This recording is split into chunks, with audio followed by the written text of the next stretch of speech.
Hello, this is Corey the Keyblade Wielder, and we're back for another commentary. Long, isn't it?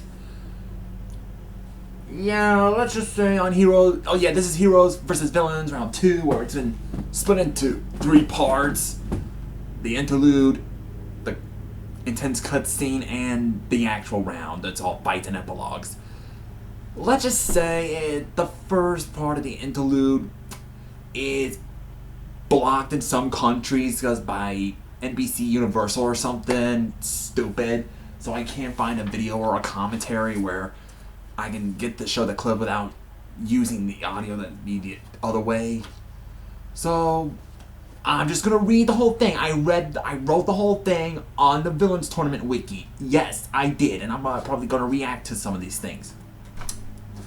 So let's just get started. This is Heroes vs. Villains Round 2. Let's get this started. Okay. Inside the Warren, Hazel brought Fiver before the Chief Rabbit to tell him of Fiver's vision. Ah, yeah, we're doing this clip from the movie. Yeah, Chief Rabbit, he's basically like a very old, grayish rabbit. Really, he should have grown a beard. Can you imagine that movie where the Chief Rabbit had a Santa Claus beard or an old man of the mountain beard? Oh, that'd be weird. That wouldn't be realistic, wouldn't it? The Chief Rabbit didn't have much interest in Fiver's vague prophecy and only said he would think about the matter. Yeah, it's kind of like how that is in the movie. Yeah. But this is also the mating season. Is he the Rabbit Herbert a pervert? Ew! Well, you know, every spring is always mating season. Well, if you study Animal Kingdom and all that stuff, you'll probably know.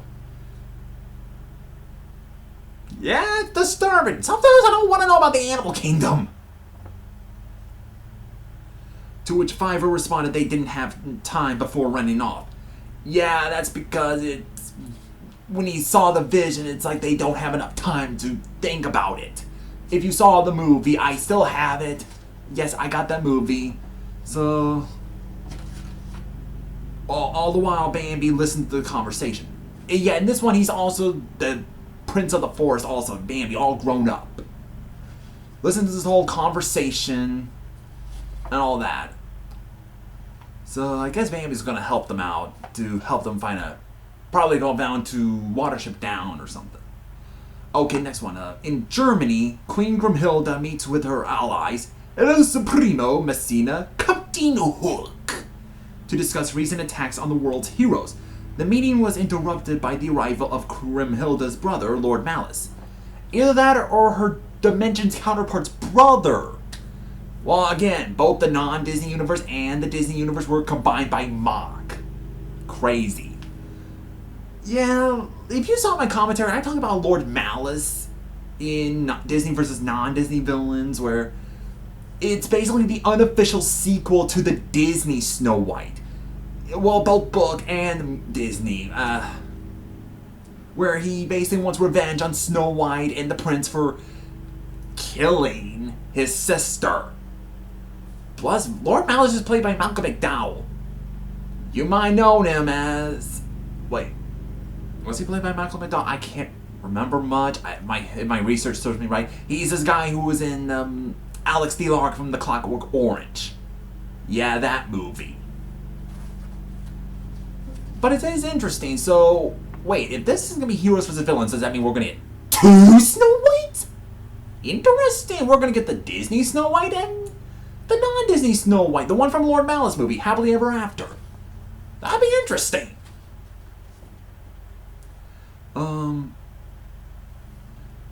Lord Malice told Grimhilda of Mach's alliance with Maleficent and proposed that they join with the occult superstar. Former superstar, because if you watched rock and roll, he lost all of his fame and glory. He used to be all cool and stuff. He used to be all going on drugs and having like sex and stuff until this last concert it went downhill. He lost all of it. That's why he got all old age retired rock star. So I'm just gonna say a cult instead of calling him a superstar. He was a former superstar who really went all cuckoo. Yep. As a show of good faith, Malice told Grimhilda he would capture his long-standing nemesis, the Princess Snow White. Oh boy, and if Grimhilda gets Snow White, it's gonna be all on her, if you saw the movie or read the book of Snow White.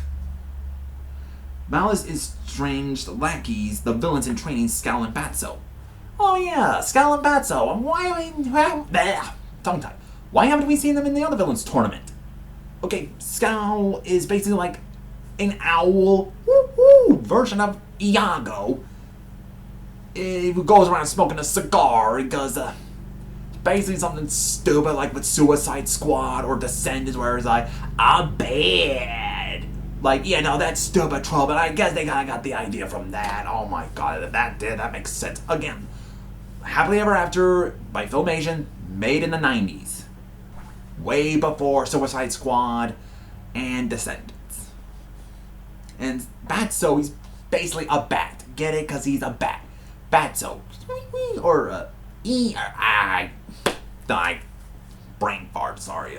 Basically the friendly one. He follows Scowl anywhere, and I like that how he's like, Scowl tells Batso like, come on, Batso, we need to show Malice how bad we are, and Batso's like, let's just, be on his good side, like, which side is that? Like, yeah, I don't get it either. I guess they're trying to make them like comedic in a way, like every animated movies, especially even from Disney's perspective, they try to make the sidekick villains funny. Well, even Mr. Smee is funny. Even Jasper and Horace are a bit of a funny ones. But the other ones are just not that funny, Well, Scowl and Batso decided to accompany their master in hopes of proving their worth to him. Trying to show them how bad they are. Yeah, we're bad. We're so bad we could join a gang. Like that.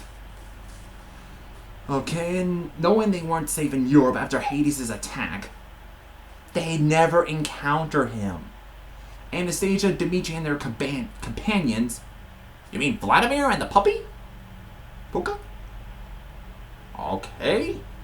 Could have just named them also. Boarded a ship bound for the United States. Also aboard the vessel were a group of mice, including the Mousekewitz family. Let's talk about American Tail. It's a really good movie. I have 2 movies in one case. Hold on. Oh, yeah,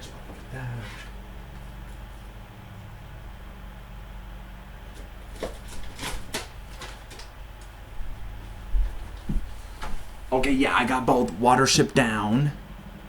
It's a really good film, and this. I got the both on one case, yeah. So, American Tail, it's like the Mousekewitz are basically the Russian Jewish mice. And hold on, I think it's getting dark. There we go. So, yeah, they were basically getting attacked by I forgot what kind of cats they were. They were with the gold tags. I can't remember. I gotta watch the film at some point. But but they did decide to move to America because they thought for some reason there are no cats in America. Well, joke's on them. Where did they get the idea of no cats in America? Although I do love Caterwaul. He's a favorite villain. He's a very classy gentleman villain. I like that. But I would say in American Tail, the first one is really good. It's a masterpiece. And when Don Bluth was working with Steven Spielberg wanted to make something for him that's cute, but it's also very heart-pounding, where Fievel is separated from his family, and that you want to see him reunited with his family. You really want to see them back together, and it's a really hard-feeling moment. I love that in the films. Yeah, I'm glad we get to see them, and yeah, they were hoping for a new life in America. And the unwilling passengers, Hubie and Rocco, 2 penguins bound for an American zoo. Were they in a Europe zoo first, and now they're going to America? Huh. Interesting. Alright, now for the actual video, and this one is where the intense cutscene. Thank goodness it's still on. Okay. Now they're all on board the ship, we see the Mousekewitz. Just together, of course. And Hubie and Rocco are in the boat. What kind of ship is that with full of people and then you get animals in there? Kind of odd. And then we see Anastasia sleeping. And of course Rasputin, along with Maleficent and Mox forces, watching Anastasia. I guess they're spying on which heroes to fight. Well, even though Hades failed, but now Maleficent gets to use a spell to get her to sleepwalk. That's like what Rasputin did. Oh boy. It looks like Fievel is just roasting his tush. Or warming it up. Warming himself. Oh boy, now she's sleepwalking because of the spell. Meanwhile, Hubie and Rocco are still planning to get out of the cages. Oh great, there's a storm. Oh, this is where the sad scene where he gets, this is gonna be the beginning of where he gets separated from his family. Of course, Puka wakes up Dimitri. Yeah, if I saw one of my friends or companions or family missing from a bed during the middle of the night, I'd be freaked out too. I guess Hubie and Rocco somehow made it out. And Dimitri didn't notice the penguins. He's just busy finding Anastasia. And now we see Papa Mousekewitz finding Fievel, trying to get him down there. He's like, my hat! And I know some people can see him annoying, but he's a kid. For what I learned, there's no such thing as a perfect child. Oh no, now there's gonna be a separation.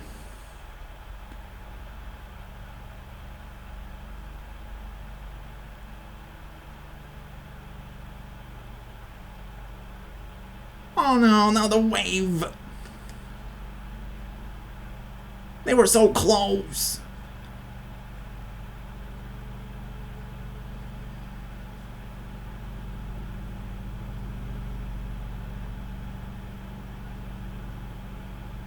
Oh boy.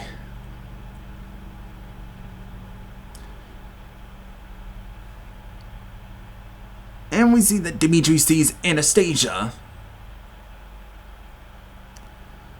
is dangling up on the edge, that is. Hubie and Rocco are about to ready to jump. And now we see that Maleficent is using her magic illusion to scare Anastasia into jumping into the river or whatever, make it like she's commanding these demons. And Dimitri catches her.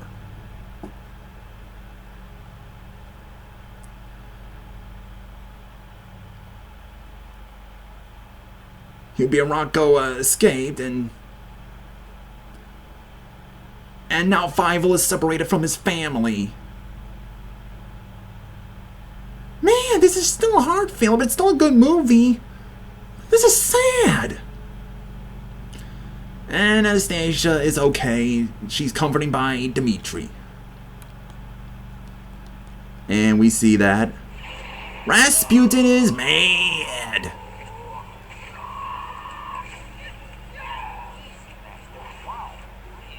Hades is telling him to relax. Like, relax, dude.